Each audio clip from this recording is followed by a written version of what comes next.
Have you ever felt like you're playing a role in a movie you never auditioned for? You wake up, you say the lines, you go through the motions, but the character you're playing, it isn't you. It's a ghost assembled from old fears, past mistakes, and the expectations of others. It's the version of you that says "I can't" before you even try. The version that chooses the comfort of the familiar couch over the challenge of the open road. The version that scrolls through the lives of others, feeling a dull ache of envy, wondering when your own life will begin. This is a silent epidemic. Millions of people are living as echoes of who they once were, trapped in a cycle of mediocrity they never consciously chose. They are haunted by the ghost of their own potential. But what if I told you that you hold a lit match in your hand? What if I told you that the only way to build the skyscraper of your future is to first burn the shack of your past to the ground? This isn't about small changes. This isn't about tweaking your morning routine or trying a new productivity app. This is about a total demolition. It's about a controlled burn that clears the land for something magnificent to be built in its place. It's about the death of the old you, so the real you can finally be born. This process will not be easy. It will require you to walk alone. It will demand that you face the parts of yourself you have spent a lifetime avoiding. But on the other side of that fire, on the other side of that solitude, is a version of you that is forged in strength, discipline, and unbreakable self-reliance. A version that doesn't hope for a better future, but builds it with their own two hands. If you're ready to make a change, stick with me. And if you find value in what you hear today, don't forget to hit that like button and subscribe for more content that can help you transform your life. Now, let's begin. Chapter 1. Burn the bridges. There is a moment in every great story of transformation where the hero makes an irreversible decision. They cross a river. They step through a one-way door. They burn the ships that brought them to a new shore, leaving no possibility of retreat. This is your moment. To truly rebuild yourself, you must first become an arsonist of your own past. You must burn the bridges that lead back to the person you no longer wish to be. The past is a seductive trap. It's a well-worn path your mind loves to travel. It whispers to you with familiar voices, the voice of past failures, of old heartbreaks, of every single time you were told you weren't good enough. It plays your mistakes on a continuous loop, like a movie you can't turn off. You sit there in the dark, watching, reliving, and allowing the ghosts of yesterday to dictate the reality of today. But what is done is done. The ink is dry on those pages. You cannot rewrite a single word. What you can do, however, is close the book and begin writing a new one. Burning the bridges is not an act of violence. It is an act of liberation. It is a conscious, deliberate decision to stop channeling your precious energy into things that no longer serve your growth. Think of your energy as a finite resource, like a bucket of water in a desert. Every moment you spend regretting a mistake, you are pouring that water onto the barren ground of the past. Every second you waste replaying an argument or wishing for a different outcome, you are depleting the very resource you need to cultivate the garden of your future. The first bridge to burn is the bridge of guilt. Guilt is the heaviest anchor you can carry. It's the weight of your past mistakes chained to your ankles, making every step forward a monumental effort. You made a poor decision. You failed at a venture. You hurt someone you cared about. Yes, these things may be true, but carrying the guilt does not undo them. It only punishes your present self for the actions of a past self who knew no better. Forgive that person.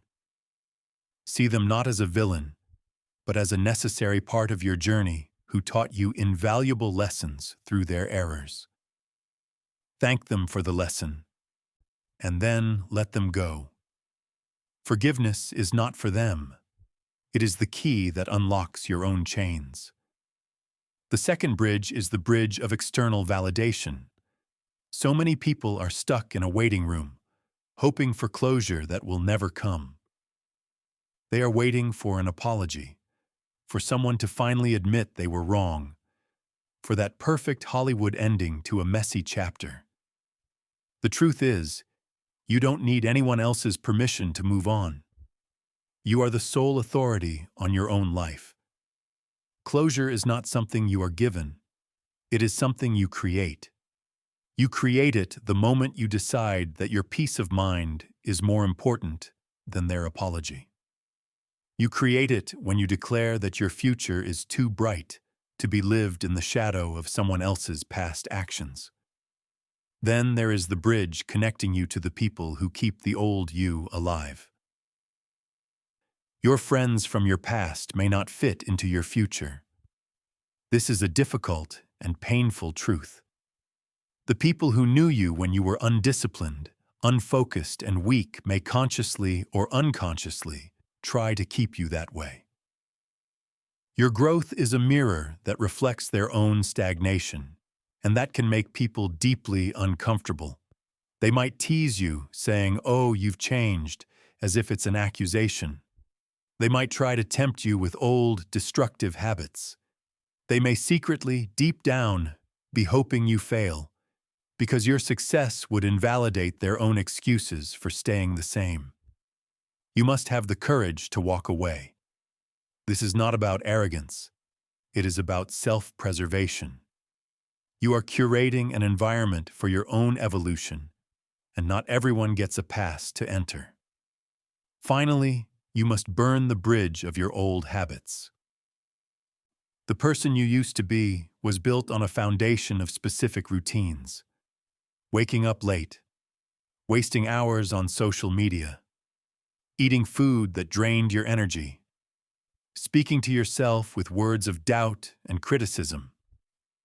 These habits are the architectural plans of your old life. To build something new, you need a new blueprint. This means changing the way you start your day, the way you fuel your body, the way you spend your time, and most importantly, the way you speak to yourself. Replace "I always mess this up" with "I am learning from this experience." Replace "I'm not good enough" with "I am becoming stronger every single day." This act of burning bridges is not a single event. It is a daily choice. Every day, the ghosts of the past will try to test you. An old thought will surface. An old temptation will arise. A person from your past will reach out. In each of those moments, you must remember why you lit the match. There is nothing for you back there. The only way is forward. You are not your past. You are the architect of your future. And today is day 1 of construction. Chapter 2. The Forge of Solitude. In a world that is terrified of silence, in a society that equates being alone with being lonely, the greatest power you can cultivate is the ability to walk your own path in solitude. We are conditioned to seek the crowd, to crave constant connection, to fill every quiet moment with noise, notifications, and the opinions of others. But greatness is not born in the noise. It is forged in the silence. The most profound transformations do not happen on a stage in front of an audience. They happen in the quiet, empty room where you are forced to confront the only person you can never escape: yourself. Walking alone is not a sign of weakness. It is the ultimate declaration of strength. It signifies that you no longer need external validation to feel worthy. It means your sense of self is not dependent on likes, comments, or the approval of your peers. Most people fear solitude because when the noise stops, They are forced to hear the uncomfortable truths they have been suppressing. They have to face their insecurities, their fears, their deepest regrets. But you must understand this. You cannot heal what you refuse to confront. Solitude is not a punishment. It is a crucible. It is the fire that burns away the superficial layers of your identity, the identity given to you by society, your family, and your friends, until only the pure, unbreakable core of who you truly are remains. Think of a master blacksmith forging a sword. Does he work in a crowded marketplace, asking for opinions on every hammer strike? No. He retreats to his forge, alone with the fire, the steel, and the hammer. He heats the metal until it is white-hot and vulnerable. He hammers it relentlessly, shaping it, strengthening it. He plunges it into the water, a violent shock that tempers the steel, making it hard and resilient. This process is violent, it is isolated, and it is entirely necessary. You are both the blacksmith and the steel. Solitude is your forge. Not everyone is meant to walk with you on this journey.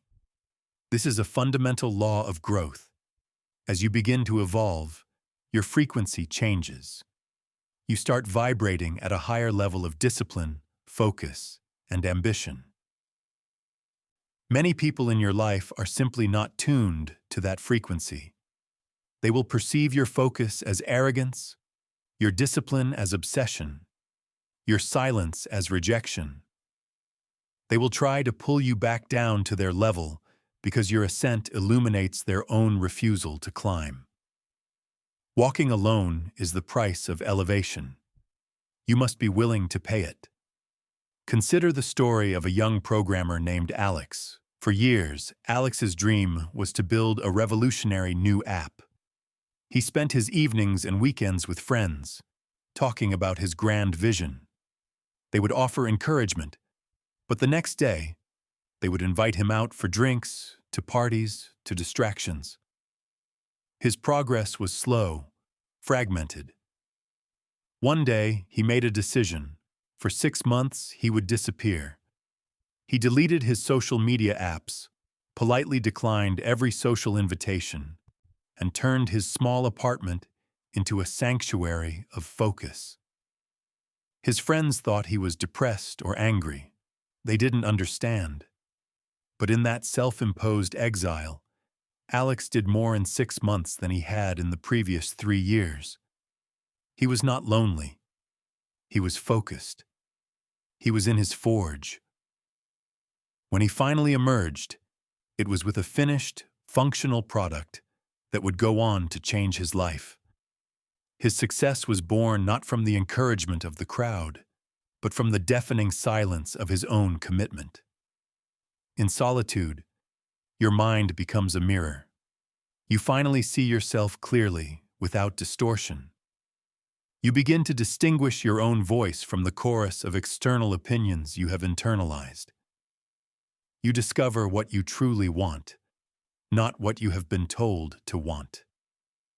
Your purpose, which was once a faint whisper drowned out by the noise of the world, becomes a clear, resounding call. This is where your true mission is revealed. Embrace the path of the lone wolf. A lion does not need the approval of sheep to know it is a king. The most dominant forces in nature and in history often spent significant periods in isolation, honing their craft, sharpening their minds, and preparing for the moment they would change the world. Your time alone is not empty time. It is investment time. It is when you build the mental and emotional fortitude to handle the weight of your future success. When you learn to stand on your own, you become truly free. You are no longer a puppet whose strings are pulled by the opinions of others. You take full responsibility for your life. There is no one to blame, no one to rescue you. It is just you, your decisions, your actions, your future. And in that total responsibility, you will find a power you never knew you possessed. Do not fear the path that requires you to walk alone. That is the path that leads to the summit. Chapter 3. Breaking the Chains of Comfort. There is a silent killer that has claimed more dreams, extinguished more ambitions, and neutralized more potential than any other force on earth. It is not failure. It is not criticism. It is comfort. Comfort is the warm, cozy blanket that smothers your growth. It's the gilded cage with velvet bars that feels safe. But secretly, it is a prison of your own making. You were not born to live a life of ease. You were born to become strong, and strength is never, ever built in the comfort zone. Every day, you are presented with a choice: the easy path or the path of resistance. The easy path is seductive. It's sleeping in instead of waking up for that early morning workout. It's watching another episode instead of reading a chapter of a book that could change your life. It's staying in the stable but soul-crushing job instead of taking the risk to build something of your own. Every time you choose the easy path, you cast a vote for weakness. You reinforce the idea that your immediate comfort is more important than your long-term growth. Discomfort is the price of admission for a life of success. There are no exceptions. The greatest warriors are forged in the harshest battles. The sharpest minds are honed by tackling the most complex problems. The most resilient spirits are tempered by enduring the deepest suffering. If your life feels easy, that is not a blessing. It is a warning sign. It is a signal that you have stopped growing, that you have chosen stagnation over evolution. Imagine your potential as a muscle. How does a muscle grow? It doesn't grow when it's at rest. It grows when it is pushed to its limits, when it is subjected to stress and resistance. The muscle fibers tear, and in the process of repairing themselves, they grow back thicker, stronger, and more capable than before. Your character, your discipline, and your mind work in exactly the same way. The fear you feel when facing a challenge is the equivalent of the burn you feel in your muscles during a heavy lift. It is a sign that you are in the growth zone. That which is difficult, uncomfortable, or painful is precisely what you should be moving toward, not away from. Let's talk about Sarah, a talented graphic designer stuck in a corporate job. The pay was good, the hours were predictable, and her work was easy. She was comfortable, but every night she felt a gnawing emptiness. Her creative spirit was suffocating under the weight of predictable, uninspired projects. Her dream was to start her own freelance business, to work with clients who shared her artistic vision. But the thought of it was terrifying. The uncertainty of income, the fear of failure, the discomfort of selling herself, it was all too much. For years, she stayed in her comfortable cage. One day, she looked in the mirror and didn't recognize the person staring back. The spark in her eyes was gone. That was the moment she chose pain. She chose the pain of uncertainty over the pain of regret. She quit her job. The first few months were brutal. She faced rejection. She worried about paying her bills. There were moments she cried from the stress, wanting nothing more than to crawl back to the safety of her old life. But she refused. She embraced the discomfort.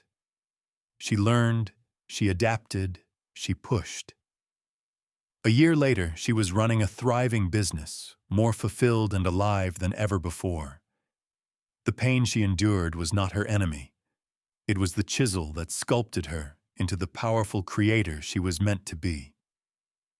Your mind is the ultimate battlefield in this war against comfort.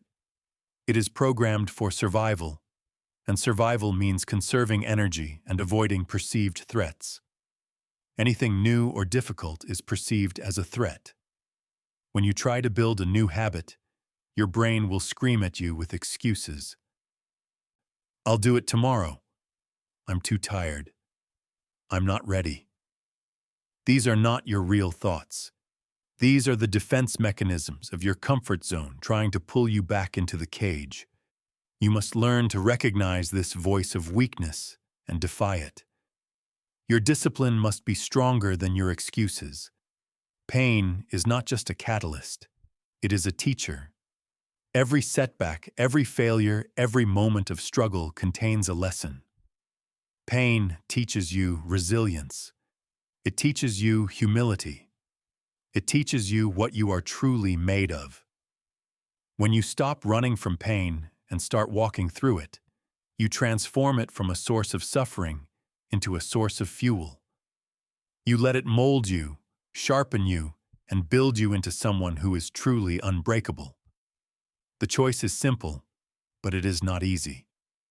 You can suffer the temporary pain of discipline now, or you can suffer the permanent pain of regret later. One pain leads to strength, growth, and fulfillment. The other leads to a lifetime of wondering, what if? Break the chains, step out of the cage, seek challenges, chase difficulty, and embrace the glorious discomfort of becoming the strongest version of yourself. Chapter 4. The Mind's Blueprint. Your reality is not shaped by the world around you. It is shaped by the world within you, the house of your life. Your successes, your failures, your relationships, your happiness is built upon the foundation of your mind. If that foundation is cracked, weak, and built on limiting beliefs, the entire structure will eventually crumble. To truly rebuild yourself from the ground up, you must first become an architect of your own mind. You must erase the old, faulty blueprint and program a new one based on strength, possibility, and unwavering belief in yourself. Most people are living with mental software they never chose to install. From the moment you were born, you were being programmed. Your parents, your teachers, society, and your experiences all installed beliefs into your subconscious. You were told what was possible and what was impossible. You were given labels. You're shy. You're not good at math. You're too emotional.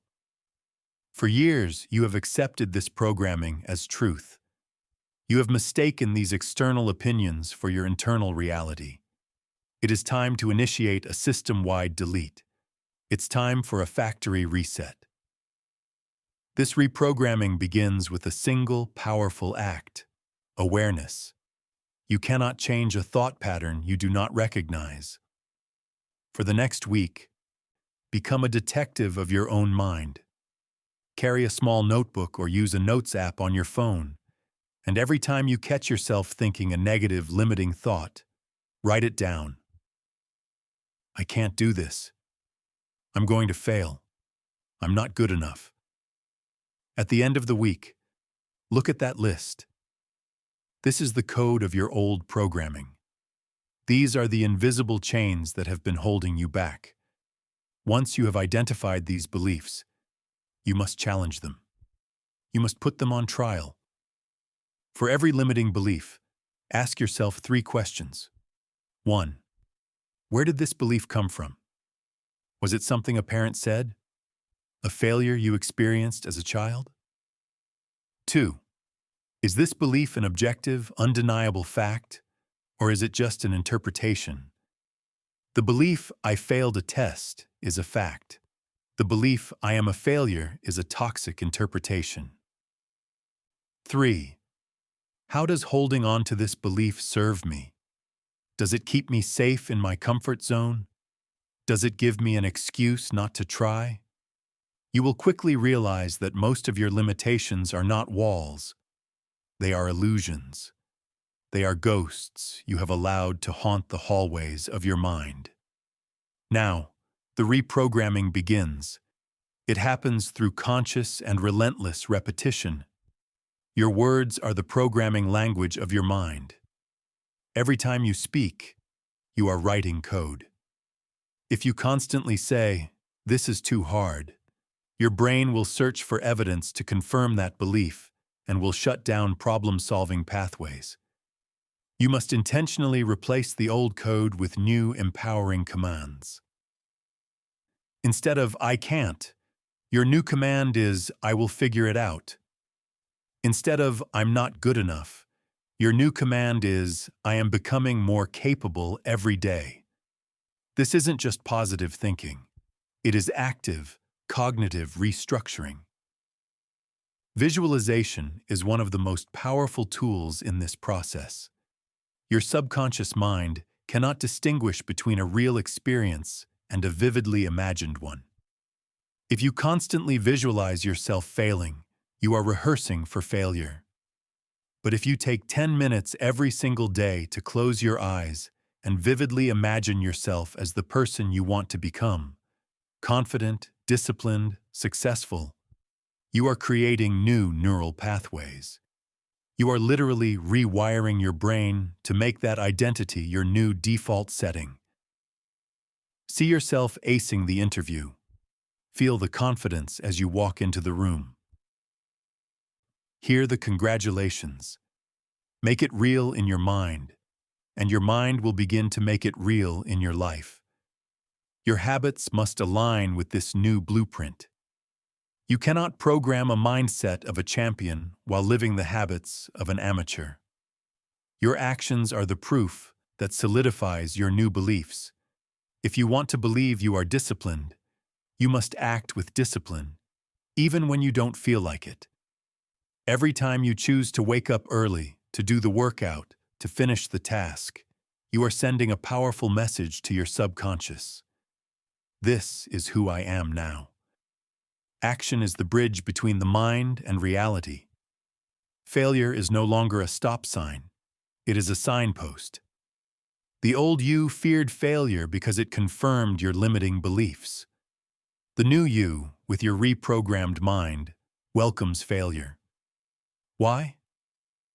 Because you understand that failure is simply data. It's information. It's a lesson on what not to do. The fastest way to succeed is to fail, learn, adjust, and fail again, faster and smarter each time. This mindset shift transforms failure from a source of shame into a source of fuel. Erasing the old blueprint is a declaration of war on your past self. It requires vigilance. The old programming will try to creep back in, but with each conscious choice to think, speak, and act from your new identity, you strengthen the foundation. You are the architect. The blueprint is in your hands. Design a masterpiece. Chapter 5. The Fortress of Focus. Your mind is a sacred space, a garden where the seeds of your future are planted. But in the modern world, that garden is under constant assault. Negative influences, distractions, and energy vampires are like weeds, trying to choke the life out of your ambitions. To cultivate a life of purpose and success, you must become a vigilant gatekeeper. You must build a fortress around your mind and ruthlessly control who and what you allow inside. Your focus and energy are your most precious resources. Protecting them is not a passive wish. It is an active battle. Negativity is a contagion. It spreads faster than any virus and is just as destructive. If you surround yourself with people who complain, who make excuses, and who see limitations everywhere, their mindset will inevitably become your own. Their doubts will start to sound like your own thoughts. Their fears will begin to feel like your own reality. You cannot grow a beautiful garden in toxic soil. You must have the courage to cut these influences out of your life, permanently. Some of these negative influences are what we call energy drainers. You know exactly who they are. After a conversation with them, you feel exhausted, depleted, and heavy. They thrive on drama, gossip, and problems. They are not interested in solutions. They are addicted to the chaos. These people are anchors, not engines. They will keep you tethered to a mediocre present while you are trying to sail toward a magnificent future. you have to cut the rope. This is not an act of cruelty. It is an act of survival. You are not responsible for fixing them, but you are 100% responsible for not letting them break you. This principle extends beyond people to the content you consume. Your mind is shaped by what you feed it. If you spend your hours consuming a diet of fear-mongering news, toxic social media debates, and mindless negative entertainment, you are poisoning your own garden. You are programming your brain for anxiety, anger, and hopelessness. It's like trying to run 20 browser tabs in your brain at once, all of them playing videos of disasters and arguments. It's no wonder you can't focus. You must become a conscious consumer of information. Unfollow, mute, and delete anything that weakens your spirit. Replace it with content that educates, inspires, and empowers you. Your media diet is as important as your nutritional diet. When you begin to build this fortress and level up your life, be prepared for resistance. Your success will make some people deeply uncomfortable. They will see your discipline as a judgment on their own lack of it. They might try to bring you back down to their level, disguising it as concern. They'll say things like, "Are you sure this is a good idea?" or, "You're working too hard, you need to relax." What they are really afraid of is not your failure, but your success. Your light forces them to see their own shadows. Do not engage. Do not explain. Your only response is to keep building your walls higher and your future brighter. Let's imagine a young entrepreneur named Maya, who was trying to launch her own online business. She was passionate and had a brilliant idea, but she was surrounded by doubters. Her family told her to get a real job. Her friends invited her out constantly, making her feel guilty for working on weekends. Every conversation was filled with subtle and not-so-subtle negativity. Her energy was drained, her focus was shattered, and her business was stalling. Recognizing the pattern, Maya made a radical decision. She created what she called a focus fortress. For 90 days, she drastically limited contact with the negative influences. She stopped answering calls during her work hours. She left group chats that were filled with drama. She replaced her nightly TV habit with listening to podcasts from successful entrepreneurs. She found an online community of fellow builders who understood her journey. The change was immediate and profound. Freed from the constant drain on her energy, her creativity soared. Her productivity skyrocketed. At the end of the 90 days, she had not only launched her business, but had secured her first major clients. She didn't get rid of the people she loved, but she built a fortress to protect the time and energy she needed to build her dream. Protecting your energy means becoming ruthless with your time. You must understand that a yes to one thing is a no to something else. Every time you say yes to a pointless meeting, a draining social event, or a request that doesn't align with your goals, you are saying no to your workout, no to your deep work, no to your own progress. Learn the power of a polite but firm no. Your time is the currency of your life. Stop letting other people spend it for you. Building this fortress is a daily practice. It requires constant vigilance. The world will always try to breach your walls with distractions and negativity. Your job is to stand guard. Protect your mornings. Protect your creative hours. Protect your inner peace. Inside this fortress, with your energy preserved and your focus sharpened, you become unstoppable. You create a sacred space where your best self can emerge and build the life you were destined to live. Chapter 6. The engine of discipline motivation is a spark. It's a fleeting, powerful burst of energy that can get you started. But motivation is a terrible long-term strategy. It's like relying on lightning to power your city. It's unpredictable, unreliable, and it will leave you in the dark when you need it most. The true engine of success, the force that will carry you through the inevitable days of boredom, frustration, and doubt, is not motivation. It is discipline. Discipline is the engine you build, piece by piece, that runs every single day, in any weather, on your command. It's the difference between a dreamer and an achiever. The foundation of this engine is your routine. Your future self is being forged in the crucible of your daily habits.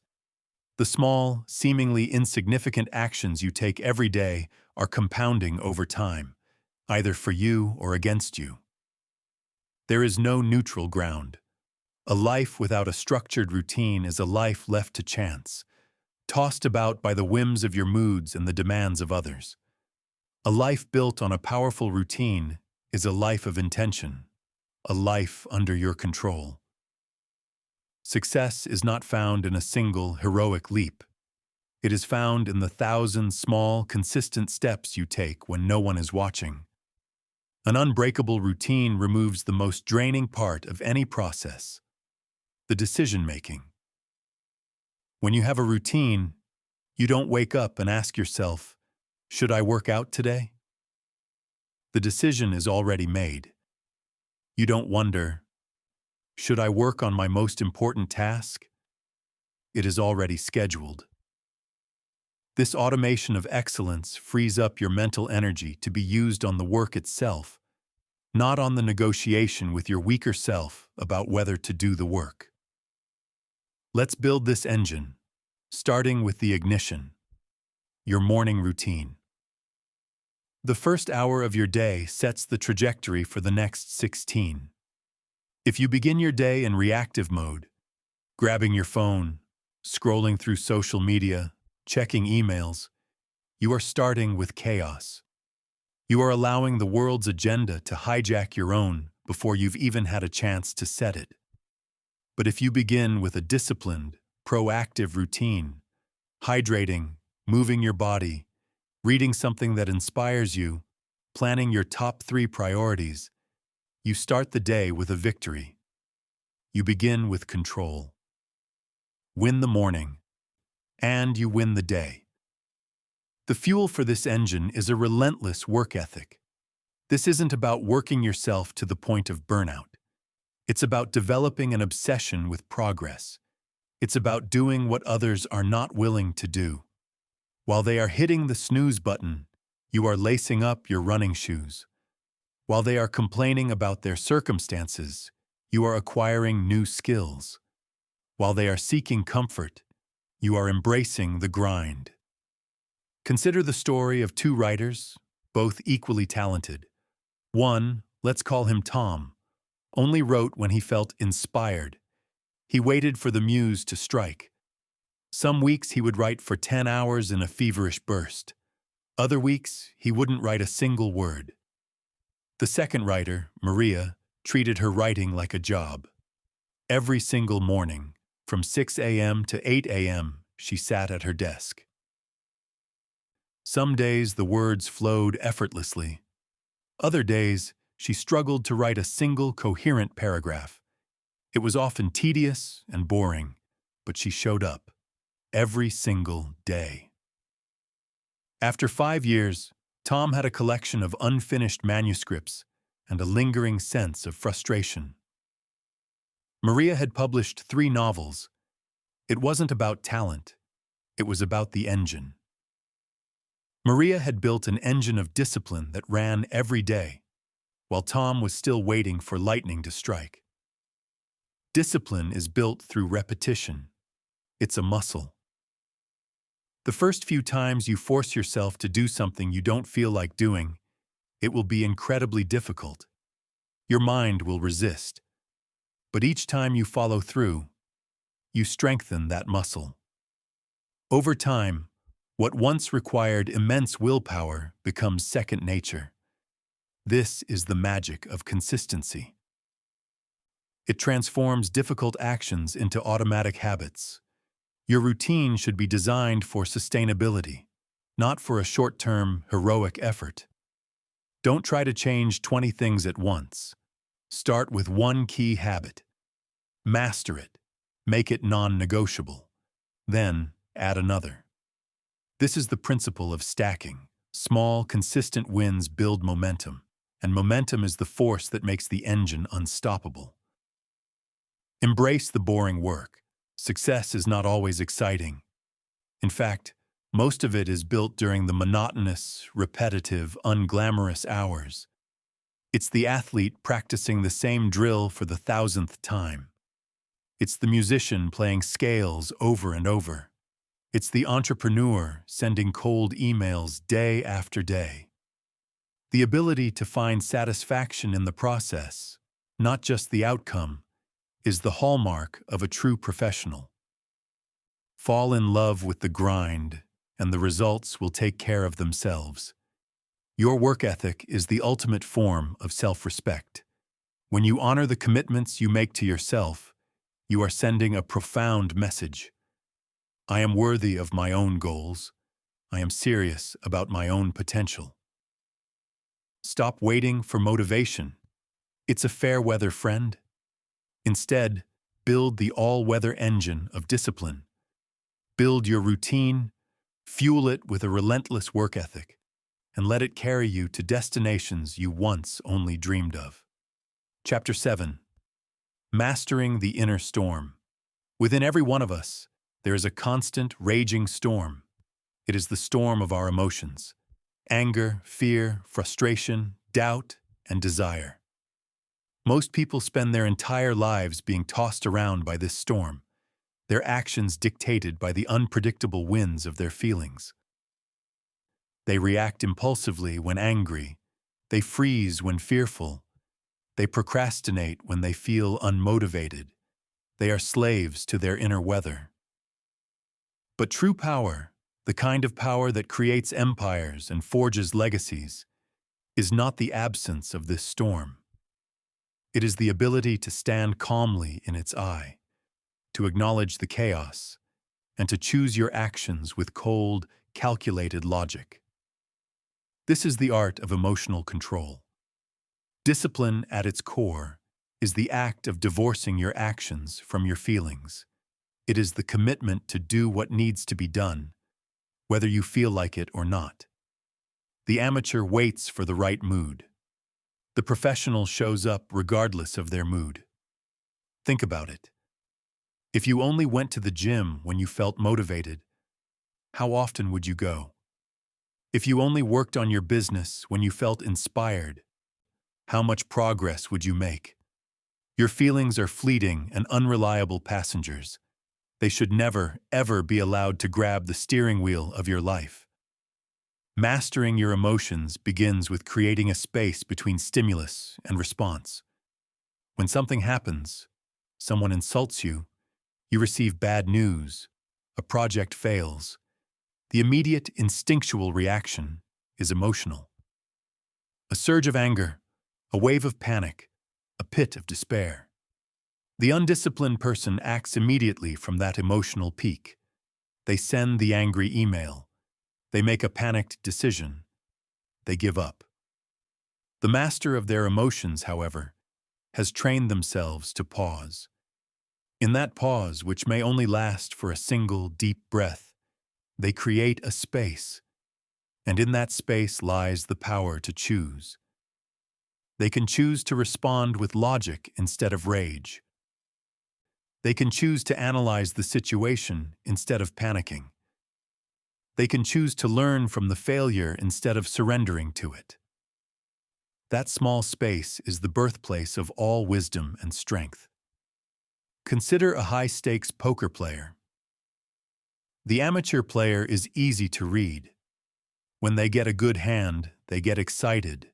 When they get a bad hand, they look dejected. Their emotions betray them. They make reckless bets when they are feeling lucky and fold too early when they are feeling scared. The professional, however, is a stone wall. You cannot tell if they are holding a royal flush or a worthless hand. They have mastered their inner storm. Their decisions are not based on the thrill of a good hand or the fear of a bad one. They are based on mathematics, strategy, and a deep understanding of the game and their opponents. They are playing with logic, while everyone else is gambling with emotion. Your life is the highest stakes game you will ever play. You cannot afford to play it like an amateur. This mastery is built in the small moments of daily life. It's built when you resist the urge to honk your horn at the person who cut you off in traffic. It's built when you receive critical feedback and choose to listen for the lesson instead of getting defensive. It's built every time you feel the pull of procrastination and force yourself to start the task anyway. Each of these small victories strengthens your ability to remain calm under pressure. You are training your mind, just like you would train a muscle, to respond with discipline instead of impulse. Your emotions are not your enemies. They are messengers. They are data points. Fear might be telling you that you need to prepare more thoroughly. Anger might be signaling that a boundary has been crossed. Sadness might be reminding you of what is truly important to you. The goal is not to suppress these emotions, but to understand them without being controlled by them. Acknowledge the feeling. Thank it for the message. And then, let your rational mind make the decision. Use the energy of the emotion to fuel your logical action. Let the anger at your current situation fuel a more intense workout. Let the fear of failure drive you to double-check your work. Discipline creates freedom. This sounds like a paradox, but it is a profound truth. The person who is a slave to their impulses is not free. They are imprisoned by their cravings, their moods, and their short-term desires. The disciplined person, who can control their emotions and impulses, is truly free. They are free to choose their actions based on their long-term goals and values. They are the masters of their own destiny, not the victims of their own fleeting feelings. The world will constantly test your emotional control. People will provoke you. Circumstances will frustrate you. Obstacles will seem insurmountable. In these moments, remember that the person who is least controlled by their emotions is the most powerful person in the room. True strength is not loud and reactive. It is quiet, calm, and deliberate. It is the unshakable composure of someone who has mastered the storm within. Chapter 8. The Alchemy of Pain. Pain is the most misunderstood force in the universe. We are taught from a young age to avoid it, to numb it, to fear it. We see it as a curse, a sign that something is wrong. But for those who are on the path of transformation, pain is not a curse. It is a gift. It is a raw, powerful energy that, if harnessed correctly, can be transformed into your greatest strength.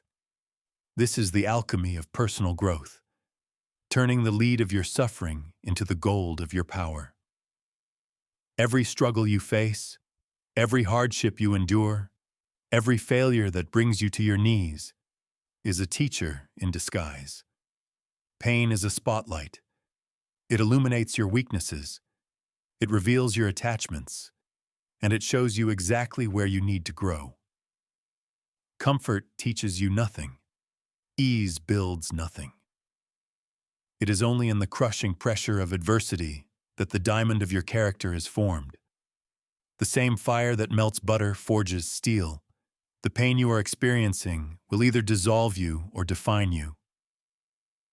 The choice is yours. Most people try to run from their pain. They distract themselves with entertainment. They numb themselves with substances. They bury themselves in meaningless work, all to avoid feeling the sharp edges of their suffering. But avoidance is only a temporary solution that creates a long-term problem. Pain that is not transformed is transmitted. If you do not deal with your wounds, you will bleed on people who didn't cut you. If you do not face your demons, they will control you from the shadows. The only way out is through. You must have the courage to sit with your pain, to listen to its lessons, and to use its ferocious energy as fuel. Think of it this way. A rocket cannot reach orbit without the violent, explosive force of combustion. It is the fire, the pressure, the very thing that seems destructive, that provides the thrust to break free from gravity. Your pain is your rocket fuel. The rejection you faced can become the fuel for your ambition to prove them wrong. The heartbreak you endured can become the fuel for building unbreakable self-love. The failure that humiliated you can become the fuel for mastering your craft with an intensity you never knew you had. Let's tell the story of a man named David. David was a talented musician who suffered a career-ending injury to his hand. His dream, everything he had worked for since he was a child, was shattered. The pain was not just physical, it was a deep, existential agony. For months he fell into a dark depression, numbing himself, a ghost haunting his own life. He saw his pain as the end of his story. One day, at his lowest point, a thought sparked in his mind. I can no longer speak through my hands, but I can still speak. He began to write. He poured all the pain, all the loss, all the rage, and all the sorrow onto the page. He started a blog, sharing his journey with brutal honesty. His words, forged in the furnace of his suffering, resonated with thousands of people who were facing their own battles. He built a community. He started coaching others. He eventually wrote a best-selling book. The very thing that he thought had destroyed him became the foundation of a new, more impactful life. He did not recover from his pain. He repurposed it. He became an alchemist. Your response to pain is what determines its effect. When hardship strikes, you have a choice. You can ask, why is this happening to me? This is the question of a victim. It leads to bitterness, resentment, and powerlessness. Or you can ask, what is this trying to teach me? This is the question of a warrior. It leads to growth, resilience, and wisdom. Every obstacle contains an opportunity. Every wound holds a lesson. Your job is to find it. Hardship builds a kind of mental toughness that cannot be developed in any other way.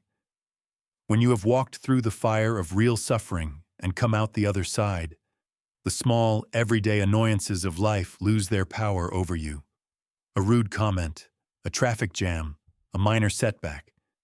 These things barely register. You have faced real dragons. You are no longer afraid of lizards.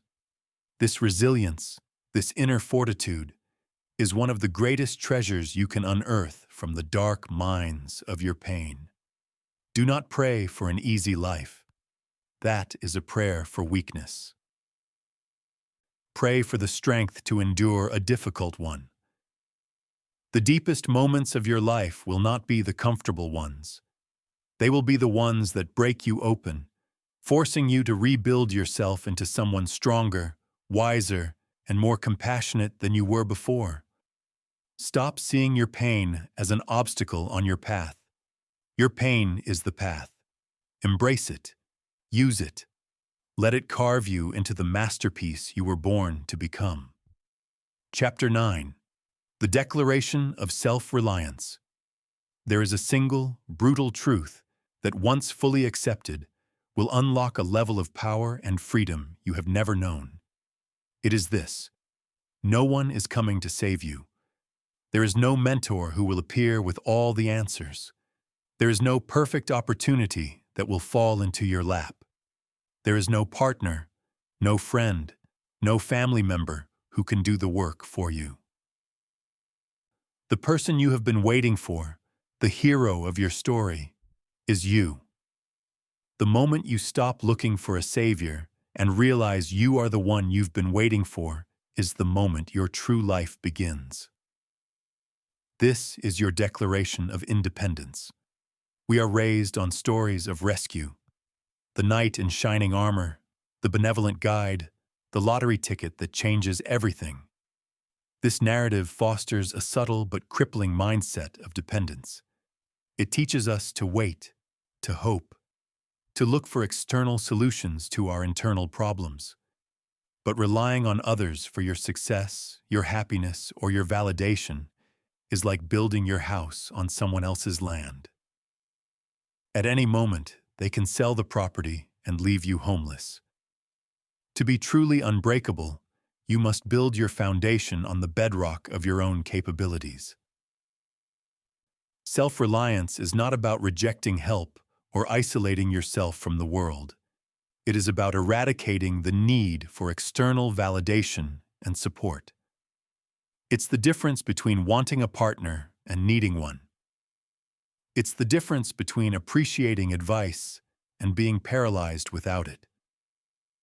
A self-reliant person can accept help graciously, but they are not dependent on it. Their progress does not halt if the help disappears. They can thrive with or without assistance, because their primary source of strength comes from within. Dependence makes you weak. Every time you outsource a problem you could have solved yourself, you weaken your problem-solving muscle. Every time you look to someone else for motivation, you atrophy your own discipline. You must become your own leader, your own motivator, and your own greatest source of support. Stop asking for permission. Stop waiting for someone to tell you that your idea is good enough. Give yourself permission. Validate your own ideas. Trust your own judgment and take action. Imagine two rock climbers at the base of a massive cliff. The first climber is tethered to a guide above him. He only moves when the guide tells him to, relies on the guide's rope for safety, and his entire ascent is dependent on the person above. The second climber is a free soloist. She has her own skills, her own knowledge of the rock face, and she relies on her own strength and judgment for every single move.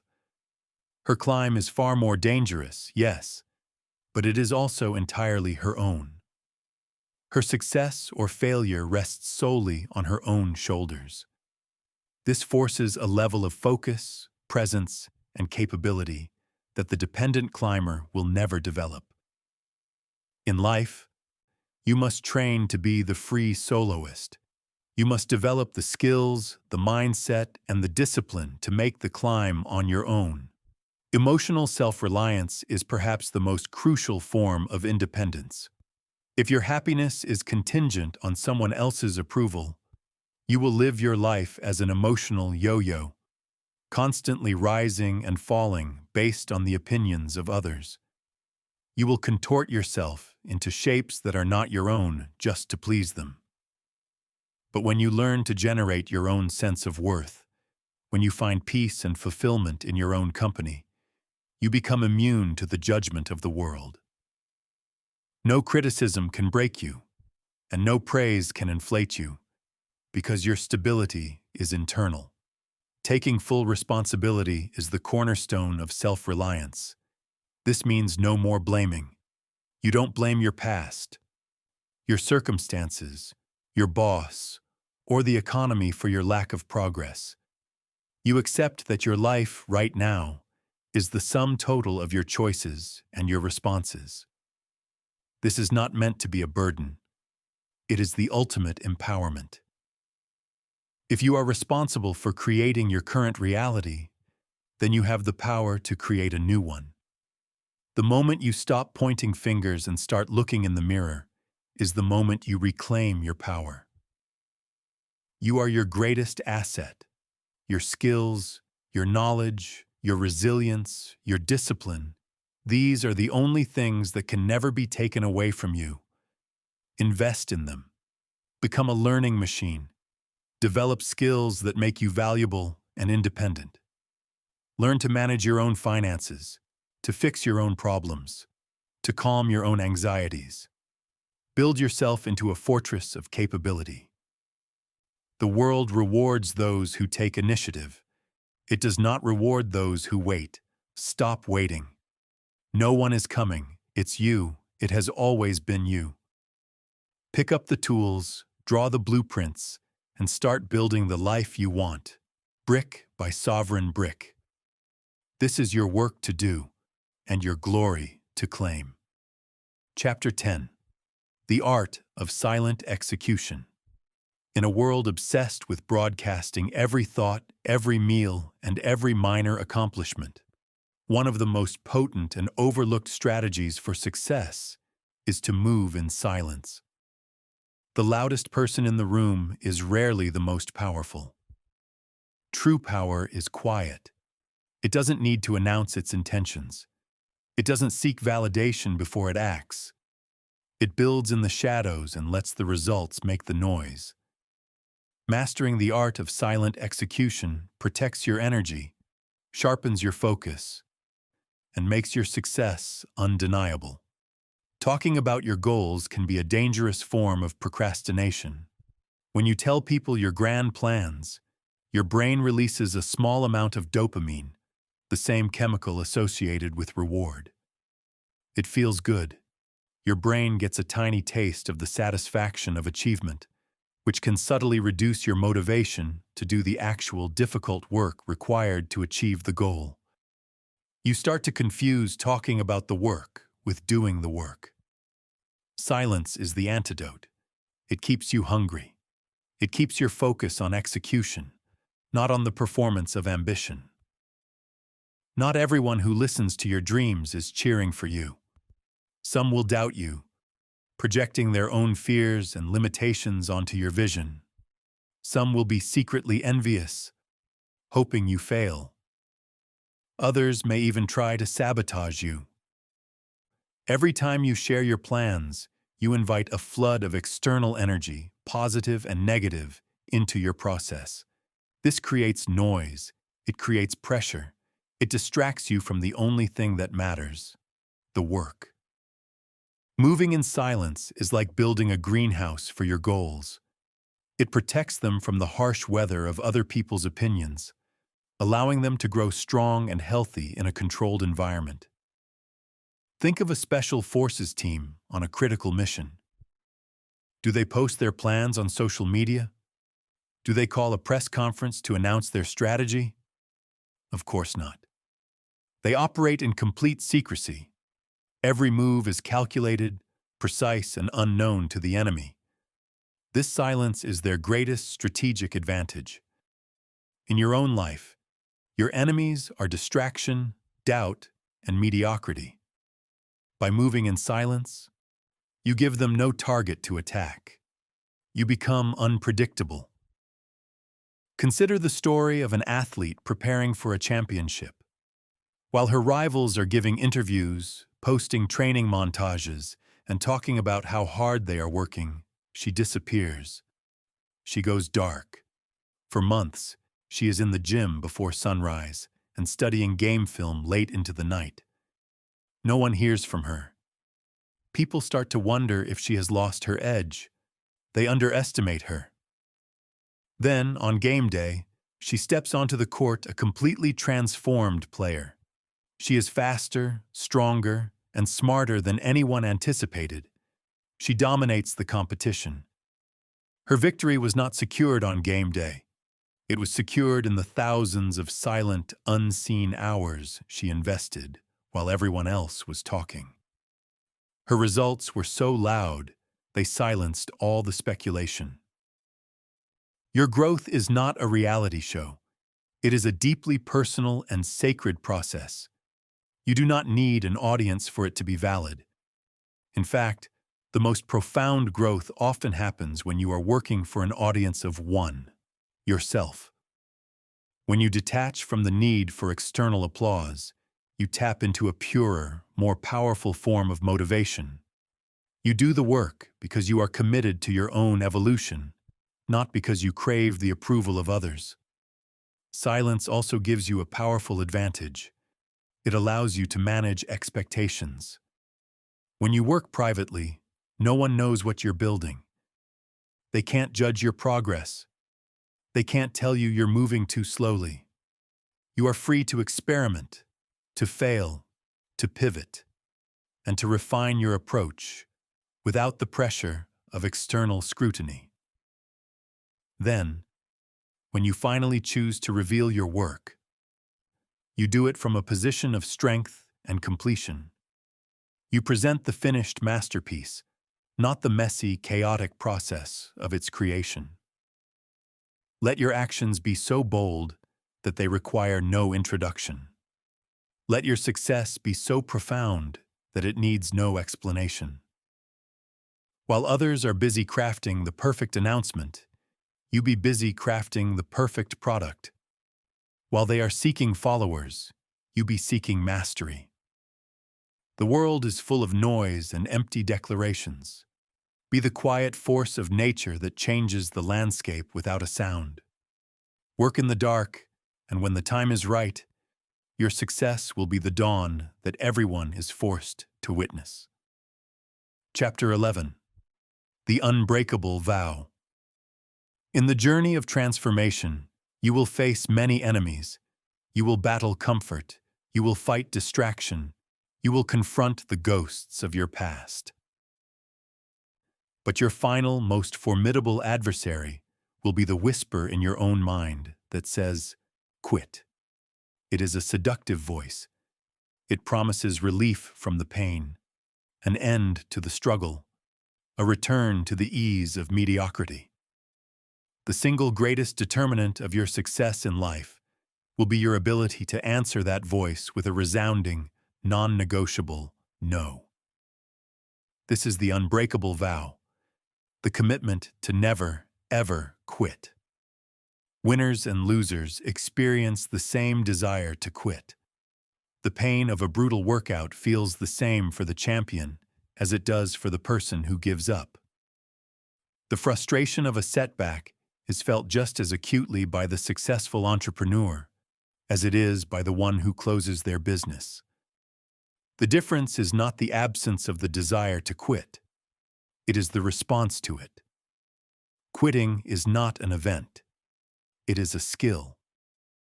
And every time you give in, you get better at it. You train your brain to see surrender as a viable option. Persistence is also a skill. Every time you push through the pain, every time you keep going when everything in you is screaming to stop, you strengthen your resolve. You make persistence your default setting. Your mind is a battlefield, and the war is waged over your belief in yourself. Doubt kills more dreams than failure ever will. Most people don't stop because they have failed. They stop because they fear they might fail. They give up on the marathon at mile 20, not because their legs have given out, but because their mind has convinced them they can't finish. You must understand that failure is not the opposite of success. It is a crucial part of the process. It is the toll you pay on the road to mastery. The person who never quits does not see failure as a verdict on their worth. They see it as feedback, as a lesson, as a stepping stone. Every no gets them closer to a yes.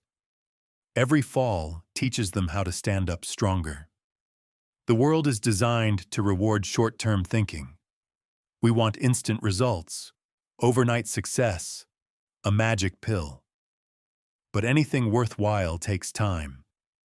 It takes a long, grueling, often thankless period of effort before any significant results appear. This is the valley of disappointment, where most people quit. They put in the work for a few weeks or a few months, and when they don't see the massive transformation they expected, they conclude, "It's not working." But it is working. The seeds are germinating beneath the surface. The foundation is being laid. The ones who succeed are the ones who have the faith and the fortitude to keep watering the seeds in the dark, long after others have abandoned their gardens. Your goals must become non-negotiable. There can be no plan B. A plan B is a psychological escape hatch. It's a safety net that gives you permission to not give your all to plan A. The most successful people in history burned their bridges. They gave themselves no option of retreat. It was victory or death. You must adopt this mindset. Your commitment to your goal must be absolute. When you remove the option to quit from your mind, your brain stops wasting energy considering it and instead focuses all of its resources on finding a way to succeed. When one path is blocked, you don't turn back. You find another path. You adjust. You adapt. You overcome. Imagine you are trying to break through a thick stone wall with a sledgehammer. You hit it once and nothing happens. 10 times, 100 times. Still nothing but a few chips. It's exhausting. It feels pointless. You are tempted to walk away. This is where most people give up. But the person with the unbreakable vow knows that every single strike, no matter how insignificant it seems, is weakening the wall's internal structure. It might be the 999th strike that shows no visible crack, but it is the 1000th strike that shatters the entire wall. Most people quit at strike 999, never knowing how close they were. You must be the person who is willing to swing that hammer for the 1000th time, and the 1001st if necessary. This vow is not about being rigid. It's about being relentless. It doesn't mean you can't change your strategy. It means you never, ever change your commitment to the ultimate vision. It requires you to fall in love with the struggle itself, to find a strange satisfaction in the pain, knowing that it is the very thing that is making you stronger. Your biggest breakthroughs in life will almost always come immediately after your point of maximum despair. It's life's final test. Just when you are about to give up, just when you think you can't take another step, that is the moment you must push harder than ever before. This is the defining moment that separates the great from the mediocre. Make the vow to yourself today. Engrave it on your soul. No matter how hard it gets, no matter how long it takes, no matter how many times you fall, you will not quit. You will endure. You will prevail. Chapter 12. The Final Transformation. Embodying the new you, the demolition is complete. The ashes of the old you have been swept away. You have walked through the fire of solitude. You have embraced the alchemy of pain, and you have built an engine of unbreakable discipline. The person who started this journey is gone, a faint echo in the past. In their place stands an architect, a warrior, a master of their own destiny. Now is the time for the final, most crucial step, to fully and unapologetically embody the new you. This is not a role you are playing. This is who you are. Transformation is not a destination you arrive at. It is an identity you live into. It is a continuous process, a daily recommitment. You do not simply wake up one day and decide you are transformed. You prove it to yourself over and over through your thoughts, your words, and your actions. The new you is not built on dreams and declarations. It is solidified in the mundane reality of your daily choices. You must now live as if your new identity is already your unchangeable reality. The old you tried to be disciplined. The new you is disciplined. The old you hoped for confidence. The new you acts with confidence, even when fear is present. You must stop identifying with your past weaknesses. When you speak about yourself, even in your own mind, you must use the language of your future self. If you used to be lazy, that story is over. Your new story is one of relentless action. If you used to be a procrastinator, that character has been written out of the script. The protagonist of your life is now defined by execution. Your self-image must catch up to your actions. Leave behind any lingering doubt. The old you was a creature of hesitation and insecurity. That person no longer exists. You have walked a path that few are willing to travel. You have faced your inner demons and emerged victorious. You have earned the right to believe in yourself. Trust the strength you have built. Trust the discipline you have cultivated. Move through the world not with arrogance, but with the quiet, unshakable certainty of someone who knows what they are capable of. Protecting this new identity is paramount. The world, and even parts of your own mind, will try to pull you back into old patterns. It's a gravitational pull toward the familiar. You will be tested. Toxic people from your past may re-emerge. Distractions will present themselves, disguised as opportunities. In these moments, your commitment will be tried. You must be ruthless. You must guard your new self like a fortress. The drawbridge is up. The gates are sealed. Nothing that weakens, drains, or diminishes you is allowed entry. This is not a phase you are going through. It is a permanent evolution. There is no going back. The most powerful transformations happen in silence, and they are maintained in humility. You do not need to announce to the world that you have changed. You do not need a certificate of completion. Your results will be your announcement. Your composure will be your certificate. Let your actions speak with such volume that your words become unnecessary. People will notice the difference in the way you walk, the way you speak, the way you carry yourself. They will see a focus in your eyes that wasn't there before. Let them wonder. You have nothing to prove. You only have a standard to uphold. You are no longer in competition with anyone else. The only person you are competing against is the person you were yesterday. Your goal is simple. Be a little bit better, a little bit stronger, a little bit more disciplined today than you were the day before.